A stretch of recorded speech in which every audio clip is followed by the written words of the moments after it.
In general, this should have been the happiest day of my life. Yeah. And it was, for me, one of the most tragic, one of the most heartbreaking, one of the most soul-destroying. It was absolutely terrible. And that has a lot to do with the human condition. And, it has a lot to do with the bureaucratic and political context in France. Mm-hmm. So, yeah, we did all that research. We had all the best laid plans. And from my perspective, it ended up being a soul-destroying, heartbreaking disaster anyway.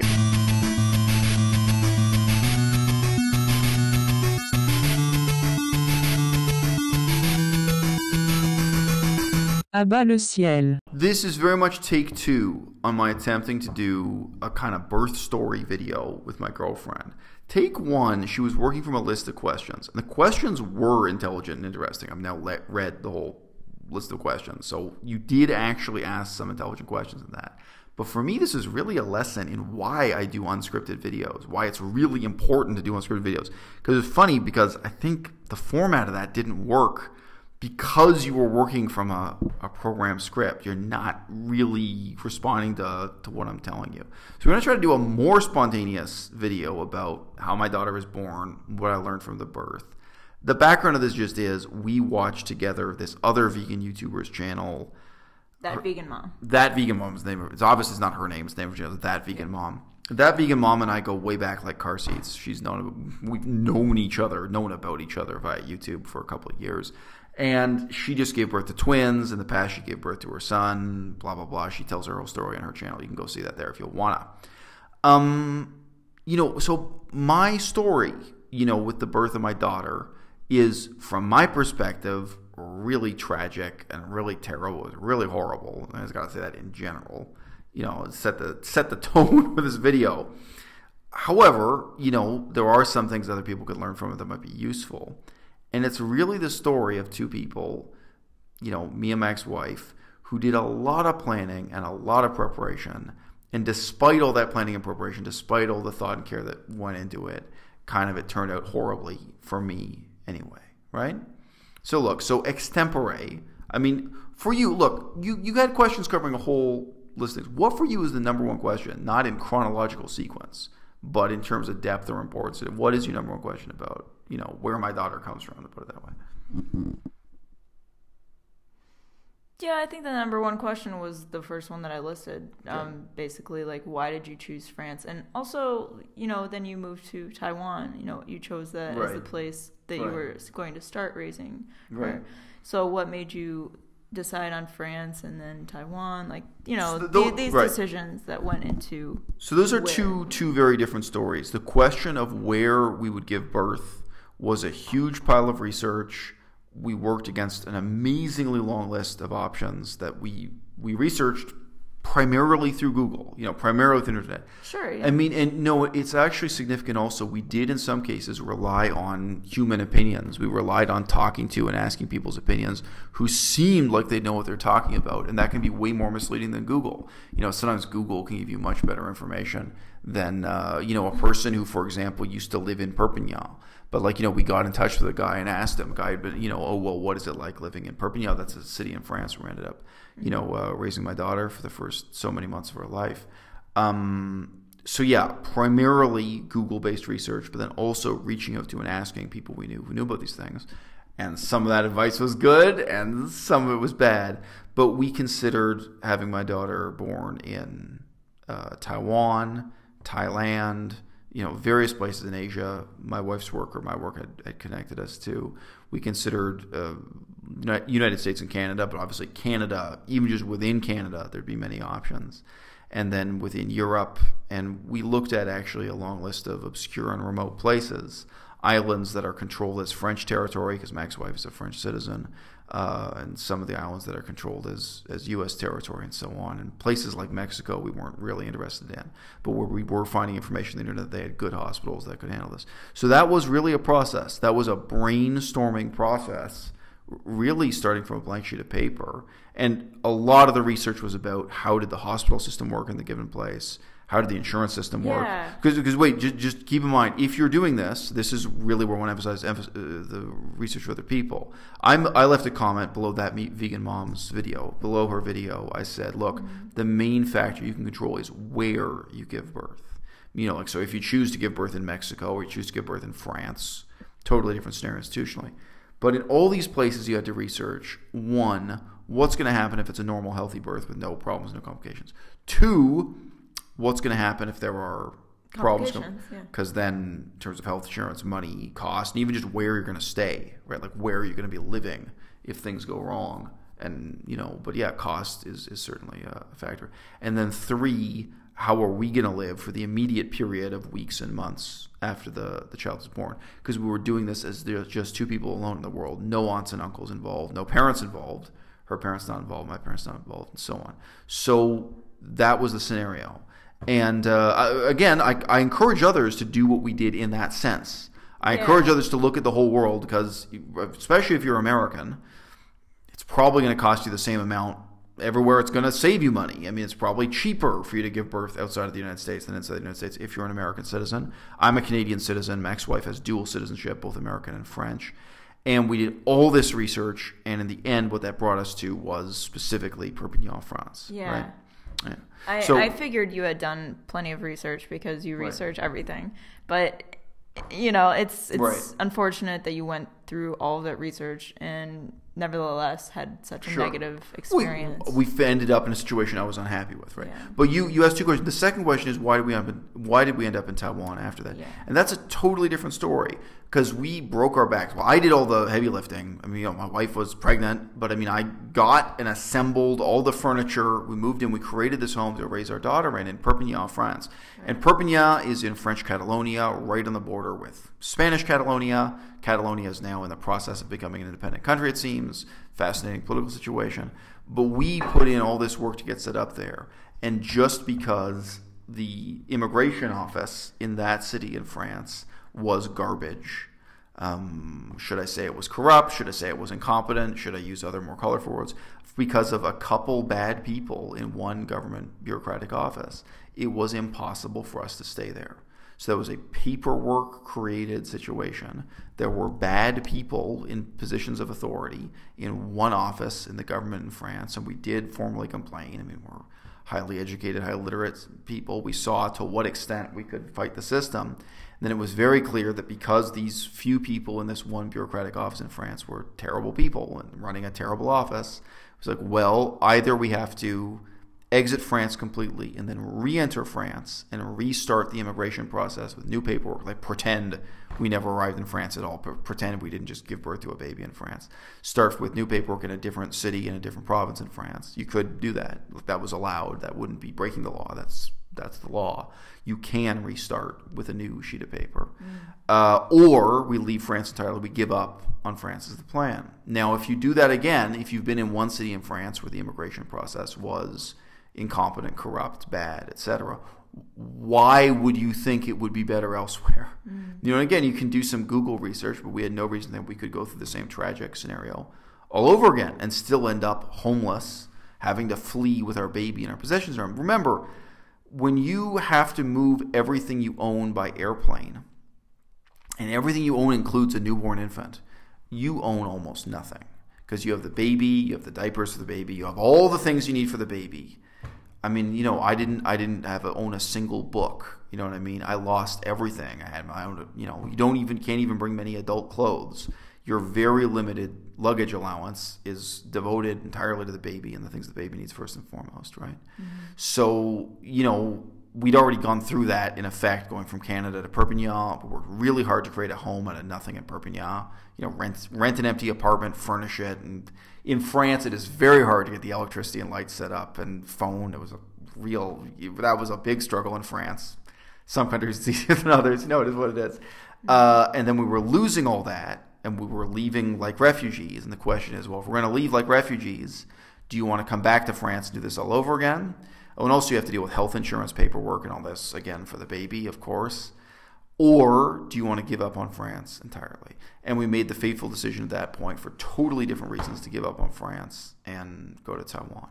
So, yeah, and I could say more about that, but this is about the birth, right, and not about the relocation after the birth. But these two are useful warnings or useful advice for people to think about. You may not be able to anticipate that. You may not be able to think through those kinds of consequences. Yeah, and I'm sure your decision had to do with I know that you probably factored in a lot of different reasons for deciding on France ultimately, but I think probably the health insurance is a big deal for why you chose France. I think, honestly, the number one concern was my ex-wife's mental stability and happiness. It was a very unhappy time of her life. She had just quit her job in Canada. So no, we got health insurance in Canada. We can afford healthcare in Mexico. I mean, you wouldn't. Thailand, another great option financially, very affordable. As a foreigner in Thailand, you can get that. Okay. Really, no big deal. No, I mean, ultimately, you got to think about. I mean, for the mother, this would be true in any relationship. It was maybe especially true in my relationship.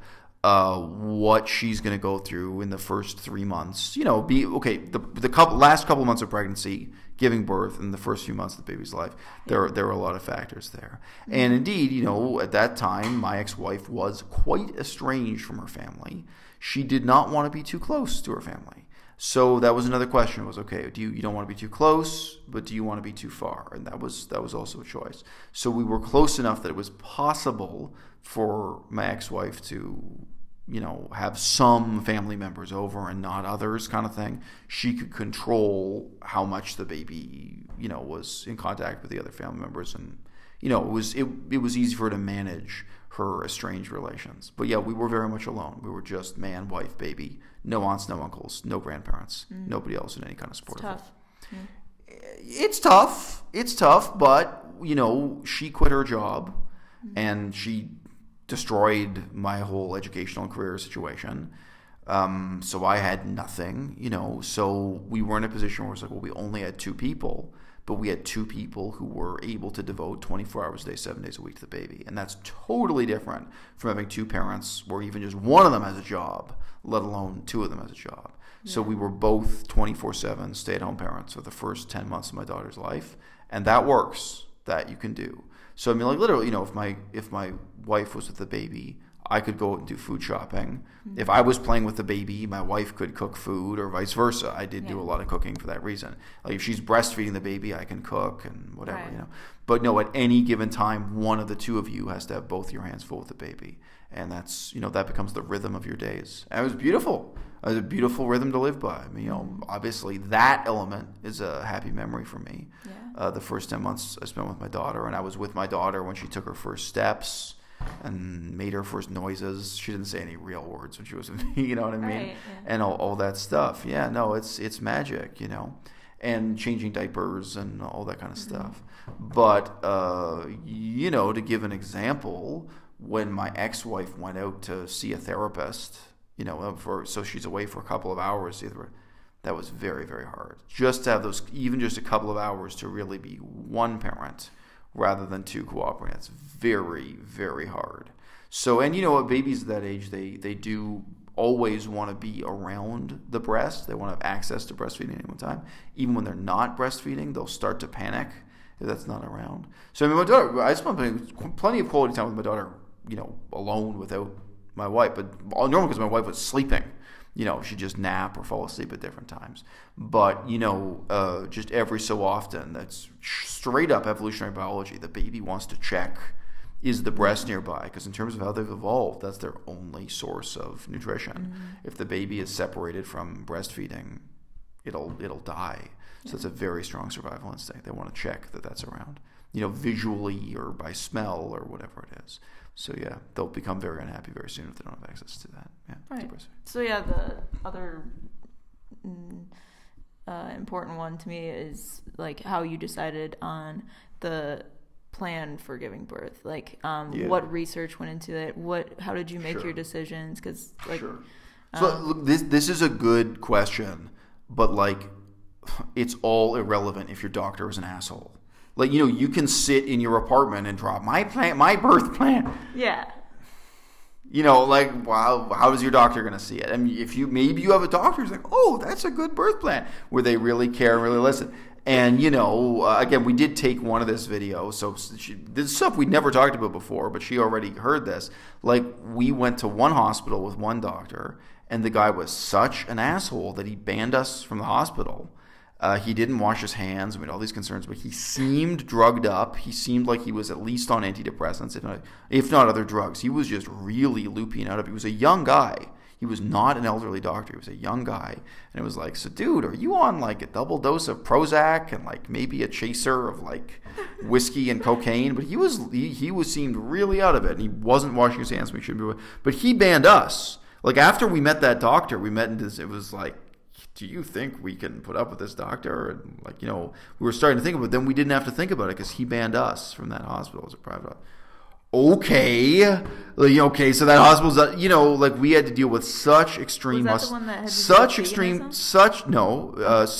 hostility and such extreme incompetence from doctors and midwives and what have you. No, so okay, good question. I was just in a mid-sentence. Sorry, but I think that was the hospital we did end up giving birth in. So at the very end of the story, we got a lot of hostility there from the doctors and nurses because of veganism. Mm-hmm. Although probably some of the hostility started because we showed up there with a midwife. There in that part of France, they really think, well, if you use a midwife, you're anti-science, you're anti-modern medicine. Oh. And then the veganism, they also viewed that way, like as if we were members of a religious cult and we're against modern medicine. And the irony was we were way more pro-science, pro-modern medicine than any of the nurses and any of the doctors. A lot of them were Fruit Loops. I mean, anyone can become a neonatal nurse, or everyone can become a labor and delivery nurse. I mean, some of these people are really stupid, and some of them will sit down and tell you they're insane. Just mainstream pseudoscience crap, believing in homeopathy and crap like that. You know what I mean? So yeah, I mean, you get to meet the nurses in those long hours, and each one has their own personality. Some are more, there's the friendly airhead, and there's the not too friendly one who's a bit smarter, and so on. You got to know each of those personalities. But yeah, I mean, if you ask about, do you have a birth plan? Well, sure, we had all kinds of druthers, we had all kinds of preferences, but then can you convince any doctors or nurses to work with you? One of the ones that was a breaking point for the surgeon, so because there are doctors at different levels, but the most elite doctor is the one who, in that ward, was the surgeon. She was the head surgeon on duty at that time, right? Yeah. She was the highest ranking doctor, and there were some lower doctors around. She just felt her ego tremendously challenged because we asked a totally legit question about the placenta and the cutting the umbilical cord. That not be rushed, that you give the umbilical cord enough time to finish doing its thing before you cut the umbilical cord. Now, it turns out that was probably irrelevant in my daughter's case because my daughter was 110% full term. She got the full term as opposed to being premature or even just 100%. She was, when she came out of the womb, she didn't look like a newborn baby. She really didn't. She looked like a 4-month-old baby already. Everything was perfect. The eyelashes and the eyebrow was all kind of fully formed. It looked like a fake baby. It's like when you watch a movie or a soap opera or something, and they're like, "Oh, here's your newly developed baby," and it looks fake. It's like this. It was that fake or more. It's like they handed me this baby, and okay, that was probably irrelevant. But in any case, we just raised this issue. Said, well, we're aware, and this is totally on a modern medical science basis. There's this issue with, cutting the umbilical cord immediately as opposed to just giving it time to finish transferring fluids before you cut it. And the doctor was so freaked out by that. It was a female doctor. Her sense of ego was really, really challenged. Mm-hmm. So I mean, the other doctor, the doctor who banned us from the other hospital, I didn't even ask, but he just said I seemed too self-confident. I was asking him really simple scientific questions about the procedures because we'd done all this reading. He did all this reading and research. So he's like, so do you do it with this method or this method? Like a lot of things, there are like 2 or 3 different ways to do them. So do you do birth this way or this way? Like what kind of bed or what kind of, there's stuff like that you want to know. There were different approaches to, do you give birth on a 45-degree angle or what? You know what I mean? And his ego was just too challenged by me asking these things in a completely down-to-earth way. So this is the French, medical establishment ego thing. And that female doctor also, just that one question, she was totally freaked out.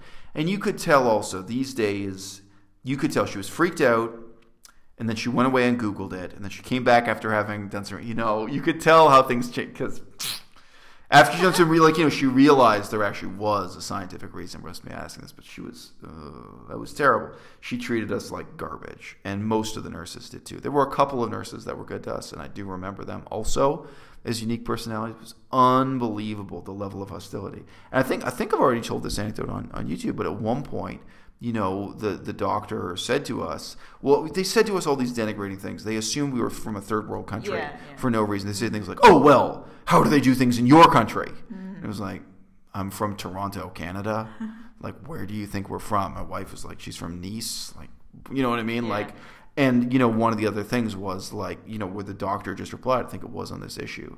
It was like, well, I'm a medical doctor and my diploma is from Paris 12 or whatever. She named the university, where her diploma is from. She's like, what kind of education do you have? She says directly, and my wife is almost in labor at this point. Yeah. This is someone in pain. This is someone going into labor. And my wife said back to her, I have a PhD from Cambridge University. But it's just like the level of contempt. And it was really said in an insulting, contemptuous way.